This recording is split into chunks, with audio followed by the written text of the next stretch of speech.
चिंतन श्री गुरुदेव दत्त श्री स्वामी समर्थ। तुम्हा सर्वांचं आपल्या स्वामी शक्ती या चॅनल मध्ये मनापासून स्वागत आहे। स्वामी तुम्हा सर्वांच्या सर्व चांगल्या इच्छा पूर्ण करोत एवढीच स्वामींच्या चरणी प्रार्थना करते आणि आपल्या आजच्या या नवीन आणि सुंदर व्हिडिओला पुन्हा एकदा नव्याने सुरुवात करते। भक्तांनो, आज 18 डिसेंबर सोमवार अत्यंत विशेष आणि सर्वात मोठा दिवस, कारण आज आहे चंपा षष्ठी। बघा, मार्गशीर्ष महिन्यातील शुक्ल पक्षातील षष्ठी तिथी जी असते या दिवशी चंपा षष्ठी ही साजरी केली जाते। खरं तर या दिवशी भगवान शंकरांच्या मार्तंड या रूपाचं पूजन केलं जातं।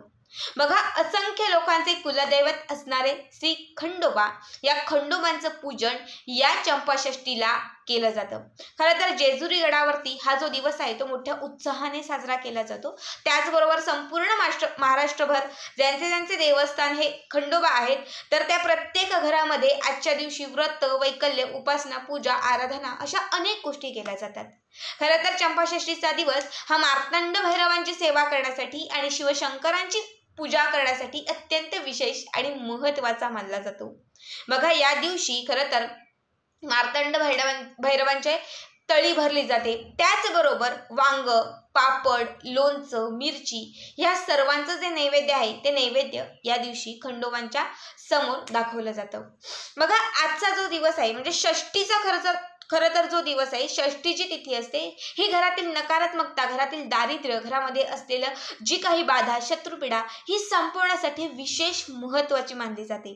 आणि याच षष्ठी तिथीचा एक अत्यंत महत्त्वाचा आणि प्रभावी उपाय मी तुम्हाला आजच्या या व्हिडिओमध्ये सांगणार आहे। आज सायंकाळी आपल्याला प्रत्येकाला आपल्या घरामध्ये कापूर जाळायचा आहे आणि या कापरासोबत आपल्याला या काही अशा वस्तू जाळायच्या ज्या जाळल्याने आपल्या घरामध्ये असलेली नकारात्मकता, बाधा, शत्रुपीडा, इडापिडा या सर्वच वाईट शक्तींचा नाश होईल आणि घरामध्ये अखंड लक्ष्मीची प्राप्ती होईल। ज्या ज्या इच्छा तुमच्या पूर्ण होता राहत आहेत किंवा जी कामं करताना सतत अडथळे येत आहेत, तर हे सगळे अडथळे कुठेतरी दूर होतील, कामं तुमची मार्गी लागतील आणि राहिलेल्या ज्या इच्छा आहेत त्या इच्छा देखील पूर्ण होतील। बघा, बऱ्याच वेळा काय होतं, आपण खूप कष्ट, खूप मेहनत करत असतो, पण आपल्या घरामध्ये असलेली जी वाईट शक्ती किंवा एखादी अशी असते बाधा जी सतत आपल्या चांगल्या कामांमध्ये व्यत्यय आणत असते, जी सतत आपल्या कामांमध्ये आपल्याला त्रास देत असते आणि त्यामुळेच आपल्या इच्छा पूर्ण होत नाही, त्यामुळेच आपली कामं पूर्ण होत नाही। तर जेव्हा तुम्ही या वाईट गोष्टींचा नाश कराल, जेव्हा या वाईट शक्तींचाच नाश कराल, तेव्हा नक्कीच तुमची सर्व अडलेली कामं पूर्ण होतील आणि तुमच्या अडलेल्या ज्या इच्छा आहेत, ज्या इच्छित मनोकामना आहेत त्या देखील पूर्ण होतील। बघा, कापूर जाळणं हे तर दररोज खरं तर केलं पाहिजे। मी प्रत्येक व्हिडिओत सांगते, ज्या घरात दररोज कापूर जाळला जातो त्या घरात कुठल्याही प्रकारची बाधा किंवा नकारात्मकता वास करत नाही। आता दररोज जरी नाही जमलं आपल्याला, तरी जेव्हा विशेष तिथी आणि विशेष मिती असतात, तर या दिवशी तरी आपल्याला आपल्या घरामध्ये कापूर हा जाळायचाच असतो। बघा, सायंकाळी 6 नंतर म्हणजे 5:30 नंतर प्रदोष समय झाल्यानंतर ते रात्री 12च्या तुम्ही कधीही ही सेवा केली तरीही चालेल। तुम्हाला सगळ्यात आधी तुमच्या देवघराच्या समोर बसायचं आहे। बसल्यानंतर तुम्हाला 4 लवंगांच्या जुड्या घ्यायच्या आहेत आणि त्यासोबत मुठभर तुम्हाला पांढरे तीळ घ्यायचे। ठीक आहे, देवघराच्या समोर जिथे शंकरांची पिंडी असेल तर तिथेच तुम्हाला बसायचंय। शंकरांची पिंडी नसेल, तुमच्या घरामध्ये जर मल्हारांचा म्हणजे मार्तंड भैरवांचा एखादा फोटो असेल, टाक असेल किंवा जर तुमच्याकडे मूर्ती असेल आपल्या खंडोबाची तरीही चालेल। साईडला एक दिवा लावायचा आहे, अगरबत्ती पेटवायची आहे। त्यानंतर तुम्हाला लवंगांच्या 4 जुड्या घ्यायच्या आहेत, म्हणजे 2-2 लवंगांची एक जुडी, पुन्हा 2 लवंगांची एक जुडी, अशा तुम्हाला 2-2 लवंगांच्या 4 जुड्या, एकूण 8 लवंग लागतील। त्या 8 लवंगांच्या 4 जुड्या होतील, कारण 2-2 लवंगाची जुडी तुम्ही बांधाल। ठीक आहे, बांधत असताना तुमच्या घरामध्ये असलेला जो सुती धागा असतो किंवा कुठलाही धागा असेल त्या धाग्यामध्ये तुम्ही बांधलं तरीही चालेल। ठीक आहे, ही लवंगांची जोडी आणि सोबत तुम्हाला थोडेसे पांढरे तीळ घ्यायचे आहेत आणि हे पांढरे तीळ आणि ही लवंगांची जोडी तुम्हाला त्या शंकराच्या पिंडीवरती अर्पण करायची आहे किंवा जर तुम्ही मार्तंड भैरवांचा फोटो घेतला असेल तर त्यावरती तुम्हाला अर्पण करायचे आहे। अर्पण करत असताना मनातील जी इच्छा असेल ती इच्छा व्यक्त करत ओम नमः शिवाय या मंत्राचा जप करत तुम्हाला एलकोट एलकोट जय मल्हार हा देखील जप करायचा आहे। असं तुम्हाला 4ही लवंगांच्या जुड्या आणि त्यासोबत थोडे थोडे तीळ तुम्हाला तिथे अर्पण करायचे आहेत। हे सर्व अर्पण करून झालं, इच्छा व्यक्त करून झाली की त्यानंतर तुम्हाला 4 ते 5 कापराच्या वड्या एका मातीच्या भांड्यामध्ये किंवा मग ज्यामध्ये तुम्ही नेहमी कापूर जळता त्यामध्ये तुम्हाला घ्यायचे आहेत।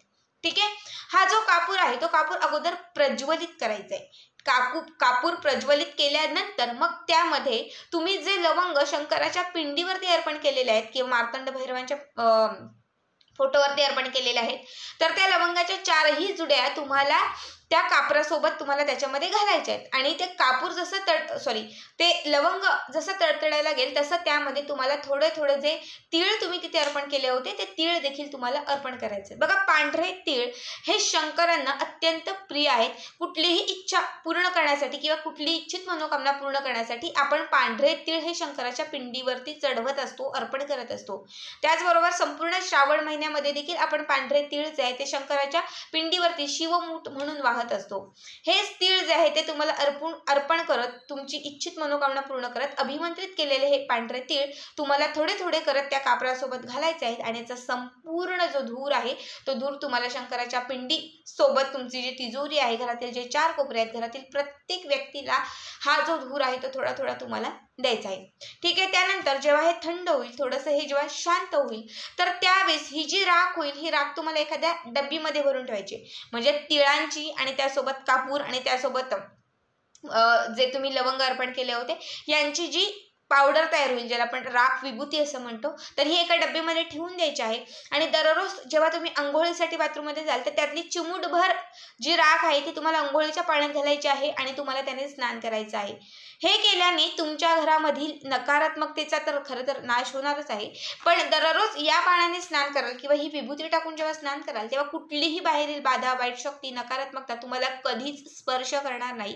तुमची इच्छित जी कामं आहेत ती व्यवस्थित होतील, तुमच्या मनोकामना ज्या आहेत त्या पूर्ण होतील, कुठल्याच कामांमध्ये कधी अडथळे येणार नाही, कुठली संकट येणार असेल तर ती टळून जातील. ज्याला आपण म्हणतो की कुठलंही काम होण्याआधी किंवा कुठलीही पूजा होण्याआधी, कुठलीही शुभ गोष्ट होण्याआधी स्वतःचं शरीर पवित्र असणं खूप महत्त्वाचं असतं. तर या राखेने तुमचं रोज जे शरीर आहे ते पवित्र राहील. त्यामुळे तुम्ही जी सेवा कराल किंवा तुम्ही जे काही गोष्टी दिवसभर कराल त्याचे लाभही तुम्हाला मिळत जातील.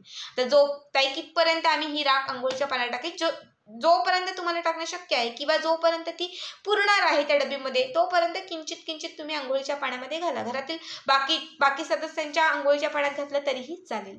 अशा पद्धतीने आजच्या दिवशी हा उपाय तुम्हाला करायचा आहे. आवर्जून सांगेन की प्रत्येकाने आज कापरासोबत या 2 वस्तू नक्कीच जाळा. याचा लाभ जो आहे तुम्हाला वर्षभर पाहायला मिळेल. तर आजचा हा व्हिडिओ कसा वाटला कमेंट करा आणि असेच पुढचे व्हिडिओ पाहण्यासाठी चॅनलला सबस्क्राईब करा. श्री स्वामी समर्थ. जय जय स्वामी समर्थ.